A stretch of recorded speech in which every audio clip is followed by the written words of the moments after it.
Hey guys, it's Belinda. Just moved into my dorm here at St Xavier for SI2, Golden Apple. And I'm just going to be checking in about once a day with you guys, let you know what we've been learning, activities we're doing, that sort of thing. I'm just going to keep like a video diary, I guess. And I'm really excited for the summer. Let's go on. Hey guys, Kamari here, doing a vlog experience of my Golden Apple Summer Institute. Just moved in, 9 a.m., very tired, but excited to see all my friends, can't wait. What's going on, guys? It's Antonio here. I just moved into SI, so I'm looking forward to be meeting all my friends once again, and I'm super excited to be doing all the Golden Apple stuff, like going to on-site, going to all the workshops, and I'm super excited to see how it all turns out. I'm going to be keeping a video log of everything that I do from this point on, so I'll keep you guys updated.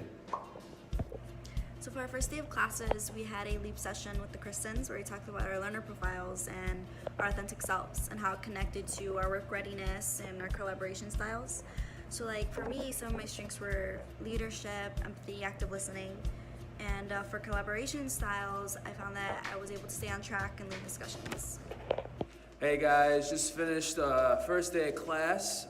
Really like the LEAP session we did with the Christians. We learned about 21st century skills and how they've changed over time. So for example, in 2015, creativity was last on the list, but now in 2020, it's projected to be number 3.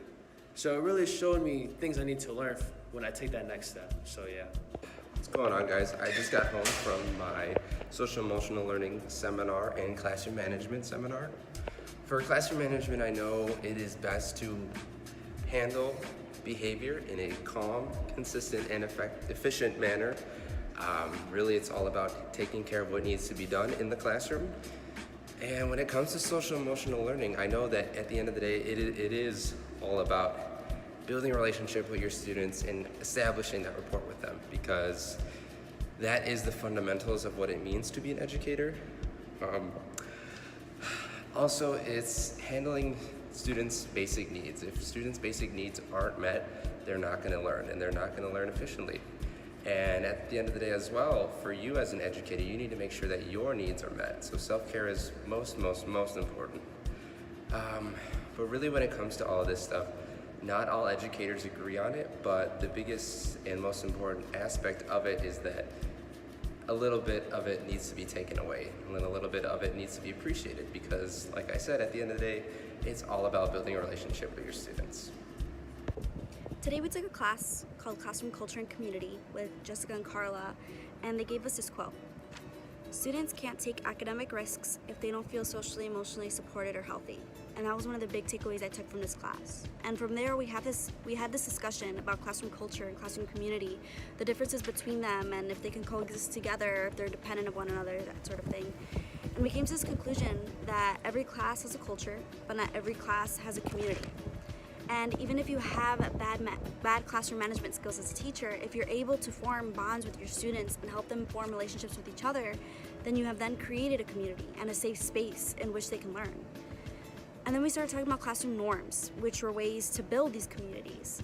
And one of them being this thing called ouch, where if there's a discussion going on and a student says something that offends another student, the student that's offended can say ouch, and then everything stops and we then have a discussion about what happened and how they feel, that sort of thing. And overall, I took a lot from this class, especially about social emotional learning, and I don't know, I really liked it, and I hope we have more of these classes in the future.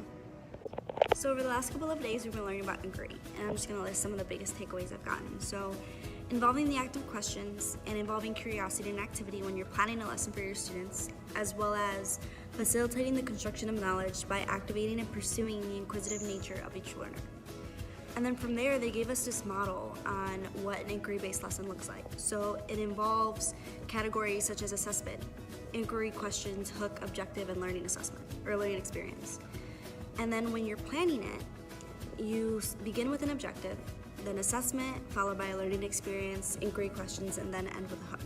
But when you're teaching it, it goes backwards. So you start with the hook, and then you end with the objective. And then a good form of instructional best practice that they told us about was this idea of wait time. So you give your students a question, and then there's a brief moment given to them where you just let them think about their answers and thinking about your question. And then once a student gives you an answer, there's a second wait time where you let the rest of the students think about the answer that was given.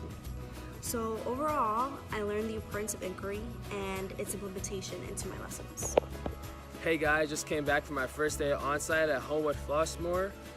Teaching an Algebra 1 class, but for 8th graders going into high school, so that's different. Met my new CT, Mr. Chappell, seems like a really cool guy. Gave me tips right off the bat on how to be a great teacher, so I'm really excited to learn from him as well as my students. All right. I am walking home from my first day of on-site. I am super pumped because I have an amazing cooperating teacher and I really love Bremen High School. What's cool about Bremen is that instead of seeing one class for 4 hours straight, I get to see 3 different classes come in. So it's super cool and I can't wait to see what it's going to be like. Today was the first day of on-site, and I'm in an integrated math classroom at Bremen High School. And it was only the first day and I was already jumping in and doing lessons. So I'm super excited to see what the rest of the weeks are gonna be like because I've already had a taste of it and I'm super excited. Hey guys, just came back from Corey's workshop on career prep. Learned a lot of new stuff today. For example, resumes, what to put on there, putting stuff on your resumes that reflect how you're gonna be a great fit for the school. Also learned about interviews, what to say. For example, he talked about your 3 skills, how those skills are gonna be a great fit for the school and what you bring to the table.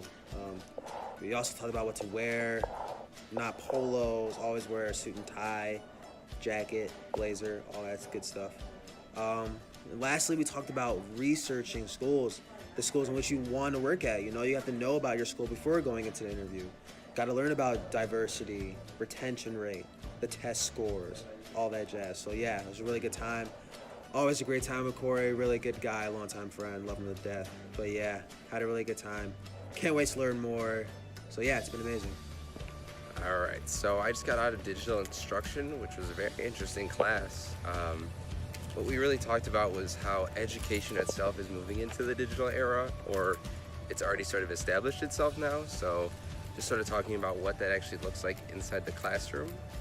One thing I really like that we talked about is these different types of classrooms that we have now, whether it be a flipped classroom versus a blended classroom.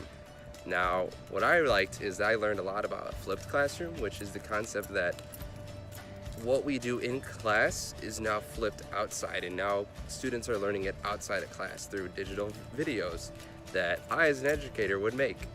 And they sort of bring their questions and their homework into the class and work on it then. And a blended classroom would be something along the lines of sort of having the traditional classroom setting of having students learn inside the classroom and then bringing their homework home, but incorporating sort of that digital aspect both inside and outside of the classroom. So like we've noticed with a lot of these one-to-one schools.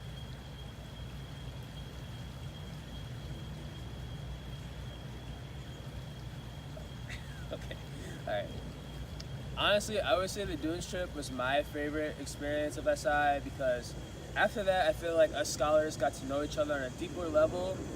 And because of that, I feel like we got better at team building and collaborating about educational topics.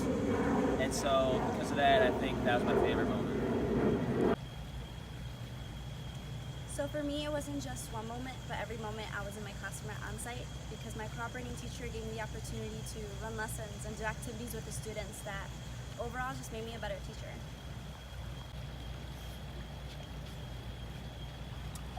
Okay.